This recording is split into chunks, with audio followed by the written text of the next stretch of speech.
नमस्कार दोस्तों। आज हम कक्षा 8वीं की वसंत पाठ्यपुस्तक से पहली कविता पढ़ेंगे ध्वनि, और इसके कवि हैं सूर्यकांत त्रिपाठी निराला जी। तो आइए सबसे पहले हम जानते हैं निराला जी का जीवन परिचय। निराला जी का जन्म 21 फरवरी 1899 में बंगाल के महिसादल नामक स्थान पर, जो मेदिनीपुर ज़िले में है, हुआ था, और इनकी मृत्यु 15 अक्टूबर 1961 को इलाहाबाद, वर्तमान में प्रयागराज के दारागंज में हुआ था। और ये छायावाद के प्रमुख कवियों में से हैं,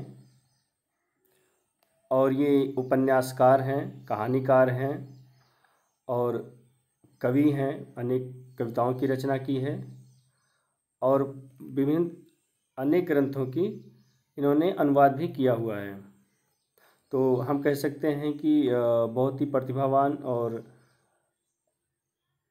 कवियों में से एक थे।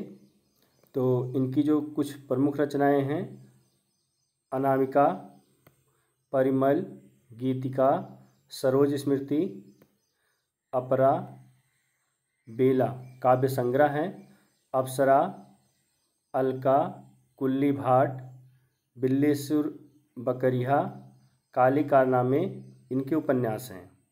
और इसमें इनकी जो कविता है सरोज स्मृति, ये उन्होंने अपनी बेटी की मृत्यु के दुख में लिखा था, और काले कारनामे इनका उपन्यास अपूर्ण है, जो पूरा नहीं हुआ है। तो आइए अब हम देखते हैं 8वीं में जो कविता है ध्वनि, उसका भावार्थ। तो ध्वनि ये नाम इसलिए दिया हुआ है क्योंकि ये कवि के अंतरात्मा की आवाज़ है, जो चाहते हैं, करना चाहते हैं लोगों के लिए। तो कविता की पहली लाइन में उन्होंने कहा है कि अभी न होगा मेरा अंत, अभी अभी ही तो आया है मेरे वन में मृदुल वसंत, अभी न होगा मेरा अंत। तो शब्दार्थ देख लेते हैं। वन जंगल, जीवन रूपी जंगल भी कह सकते हैं। मधुर, मृदुल का अर्थ है मधुर। वसंत एक ऋतु है, उसकी बात की गई है यहाँ पर। तो उसे जो है ऋतुराज भी कहा जाता है वसंत को। तो कविता देखते हैं। अभी न होगा मेरा अंत। इस कविता में कवि अपने जीवन में, कवि कहता है कि मेरे जीवन में खुशियों का, सुख का संचार हुआ है, और वह उन सभी चीज़ों को अपने तक सीमित नहीं रखना चाहता, बल्कि वह चाहता है कि संसार के सभी लोग वहाँ तक पहुँचें और अपने जीवन को सुखमय, आनंददायक बनाएं। उसी की बात यहाँ पर कर रहे हैं। अभी न होगा मेरा अंत। अंत समाप्ति, जीवन की समाप्ति की बात कर रहे हैं, या मृत्यु। कवि का मानना है कि अभी मेरे जीवन का अंत नहीं होगा, अभी मेरे जीवन का अंत नहीं होगा, क्योंकि अभी अभी ही तो आया है मेरे वन में मृदुल वसंत।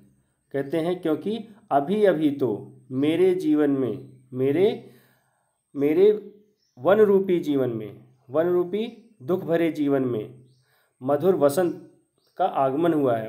मधुर वसंत, खुशियों का आगमन हुआ है, या खुशियाँ आई हैं।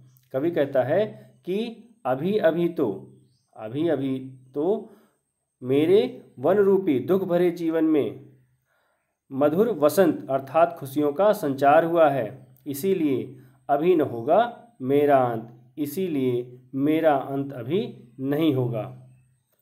अभी अभी आया है, तो यहाँ पर पुनरुक्त प्रकाश अलंकार है, समान अर्थ में प्रयोग हुआ है,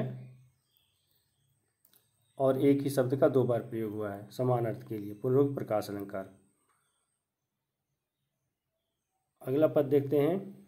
हरे हरे ये पात, डालियाँ कलियाँ कोमल गात, ये वसंत ऋतु की विशेषता है। हरे हरे ये पात, वसंत ऋतु स्प्रिंग सीजन में क्या होता है कि पुराने पत्ते गिर जाते हैं और पेड़ के पत्ते हरे हो जाते हैं, सभी पेड़ के पत्ते हरे हो जाते हैं।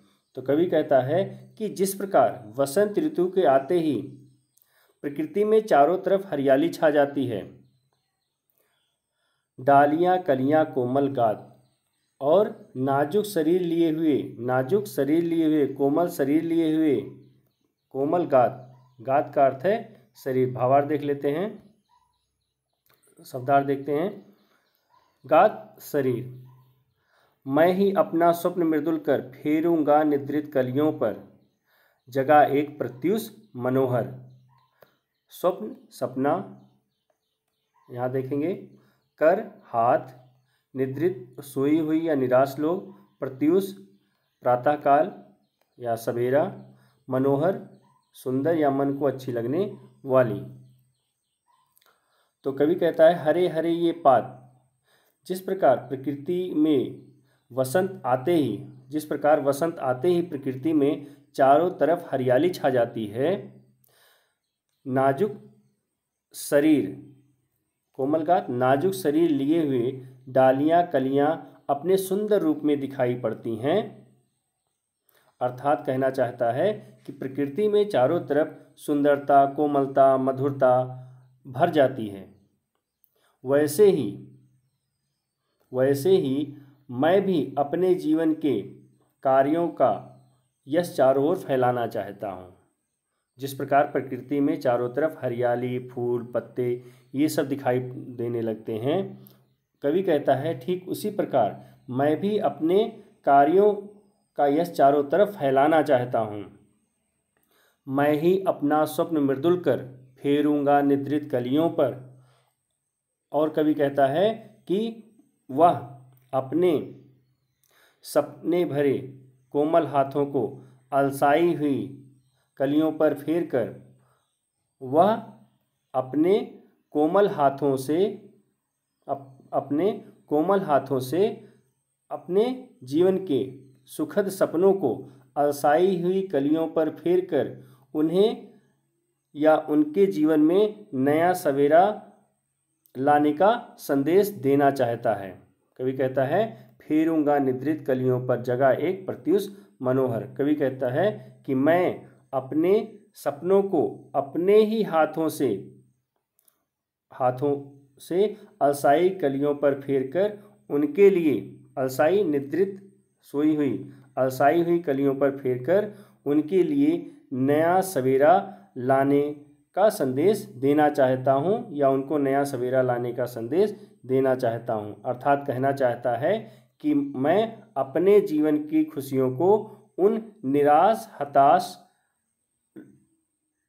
और आलस्य में डूबे हुए लोगों तक पहुंचाना चाहता हूं, जिससे वह नए कार्य की ओर बढ़ सकें या नया कार्य करने के लिए तैयार हो सकें।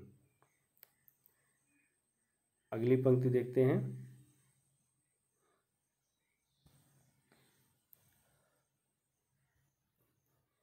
पुष्प पुष्प से तंद्रालस लालसा खींच लूंगा मैं। पुष्प पुष्प से अर्थात सभी फूलों से, और यहाँ पर जिन फूलों की बात हो रही है वो फूलों के माध्यम से कवि जीवन से निराश, हताश, दुखी लोगों के बारे में कहना चाहता है। तो कवि कह रहा है कि पुष्प पुष्प से तंद्रालस लालसा खींच लूंगा मैं। तंद्रालस, तंद्रालस का अर्थ होता है नींद से अलसाई हुई, लालसा इच्छा, द्वार दरवाजा, अनंत जिसका अंत ना हो, ये शब्दार्थ हैं। तो कवि कह रहा है कि पुष्प पुष्प से तंद्रालस लालसा खींच लूंगा मैं। कवि कहता है कि मैं हर एक फूल से उनके जीवन में जो निराशा का भाव, आलस्य का भाव आ गया है, उसे हटाकर उनके जीवन में ऊर्जा का संचार करना चाहता हूँ। अर्थात जीवन से जो लोग निराश हो चुके हैं, जीवन से जो लोग बहुत दुखी हो चुके हैं, ऐसे लोगों के जीवन से आलस्य को हटाकर उनमें नई ऊर्जा का संचार करना चाहता हूँ या मैं करूँगा। अपने नवजीवन का अमृत सहर्ष सींच दूंगा मैं। और कवि कहता है कि मैं अपने खुद के जो मुझे नया जीवन मिला है, नया जीवन जिसमें खुशियों का संचार हुआ है, जिसमें खुशियाँ ही खुशियाँ मेरे जीवन में जो हैं, उन खुशियों को या उस जीवन के अमृत से मैं उनके जीवन को सींच दूंगा, हरा भरा कर दूंगा और उनके जीवन में पुनः एक बार फिर से खुशियाँ ही खुशियाँ आ जाएंगी। लेकिन कवि यहीं पर रुकना नहीं चाहता है कि वह अपने जीवन की खुशियों को दूसरों को दे दे और उनका जीवन बेहतर हो जाए। वह चाहता है कि उनका जीवन अनंत काल तक सुखमय रहे, अच्छा बना रहे। और उसके लिए वो कहता है, द्वार दिखा दूंगा फिर उनको, द्वार दिखा दूंगा फिर उनको, हैं मेरे वे जहां आनंद। कवि कहता है कि मैं द्वार दिखा दूंगा फिर उनको, है मेरे वे जहां आनंद, अभी न होगा मेरा अंत। कवि कहता है कि जहां से मुझे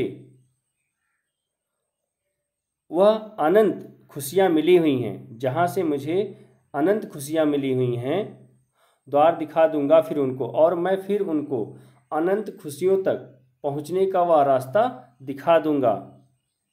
मेरे जीवन में जहां से खुशियां आई हुई हैं, उस अनंत सुख या अनंत काल तक सुखी रहने का जो रास्ता है, वह उनको मैं दिखा दूंगा।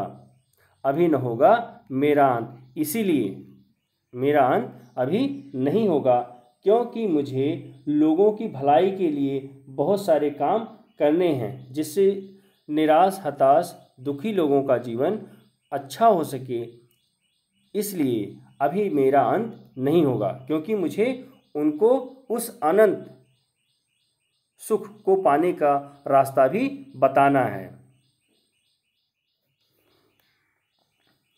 तो ये कविता है और इसके साथ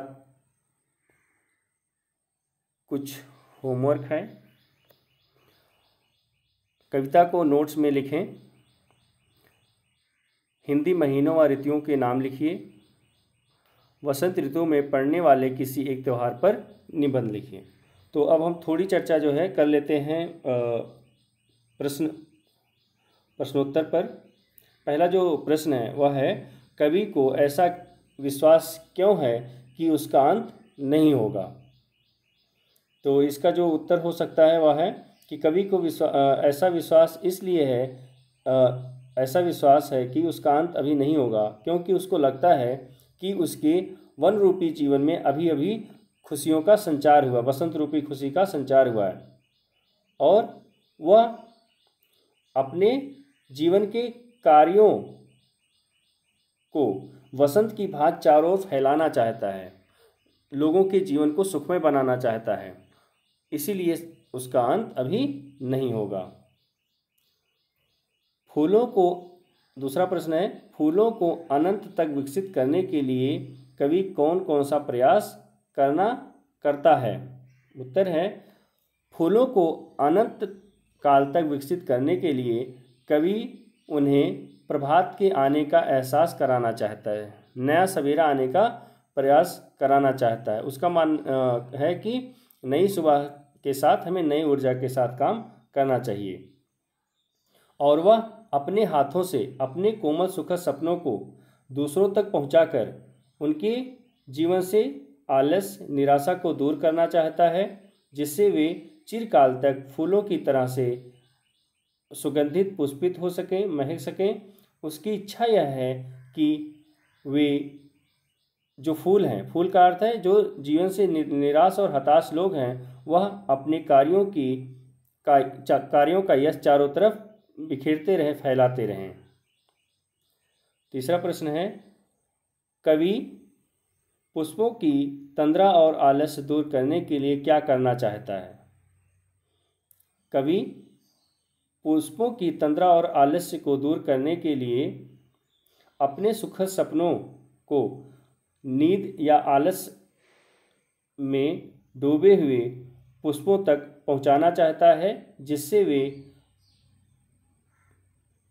चुस्त, प्राणवान, आभावान और पुष्पित हो सकें। इसके पीछे उसका उद्देश्य यह है कि इस पृथ्वी पर जो नकारात्मक चीज़ें हैं, जो नकारात्मक सोच है, वह दूर हो सके और चारों तरफ सकारात्मकता का माहौल हो, जिससे लोगों का जो जीवन है वह सुखमय हो सके। कविता से आगे में एक प्रश्न दिया हुआ है, वसंत को ऋतुराज क्यों कहा जाता है?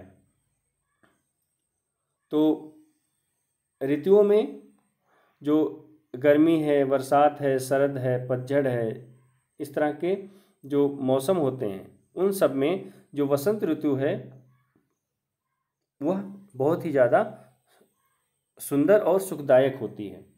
क्योंकि हम देखते हैं जैसे बारिश में के दिनों में देखें तो पानी चारों तरफ कीचड़ होता है, जाड़े के दिन में जो है ठंड ज़्यादा होती है, गर्मी में बहुत ज़्यादा गर्मी होती है, पसीना होता है, बहुत सारी नकारात्मक चीज़ें हैं। लेकिन जब हम वसंत ऋतु की बात करते हैं तो चारों तरफ प्रकृति सुंदर होती है, फूल खिले होते हैं, ना तो बहुत ज़्यादा ठंडी होती ना गर्मी होती है। कह सकते हैं कि वसंत ऋतु एक तरह से सकारात्मक ऊर्जा का प्रतीक है, जिसमें कह सकते हैं जितने भी जीव जंतु, पशु पक्षी हैं, मनुष्य हैं, बच्चे बूढ़े हैं, सभी के लिए वसंत ऋतु बहुत ही ज़्यादा सुखदायक होता है और इसीलिए वसंत ऋतु को ऋतुओं का राजा कहा जाता है। और वसंत ऋतु में जो पड़ने वाले त्यौहार हैं, उनमें जो प्रमुख कुछ त्यौहार हैं उनकी चर्चा हम कर लेते हैं। प्रमुख त्योहारों में वसंत पंचमी है, सरस्वती पूजा है, महाशिवरात्रि है और होली है। इस तरह के कुछ प्रमुख त्यौहार भी हैं। बाकी भाषा की बात में जो दिया हुआ है विशेषण, उससे संबंधित मेरा एक दूसरा वीडियो है जिसका लिंक मैं अपने डिस्क्रिप्शन में दे दूंगा, वहाँ से आप उसको प्राप्त कर लेंगे, वहाँ से उसको आप देख सकते हैं, तो वह आपके लिए बहुत ही आसान हो जाएगा। तो इस मेरा वीडियो देखने के लिए आप सभी को बहुत बहुत धन्यवाद। और अगर यह वीडियो पसंद आता है तो अपने दोस्तों में इसे शेयर करें और खुद लाइक करें। बहुत बहुत धन्यवाद।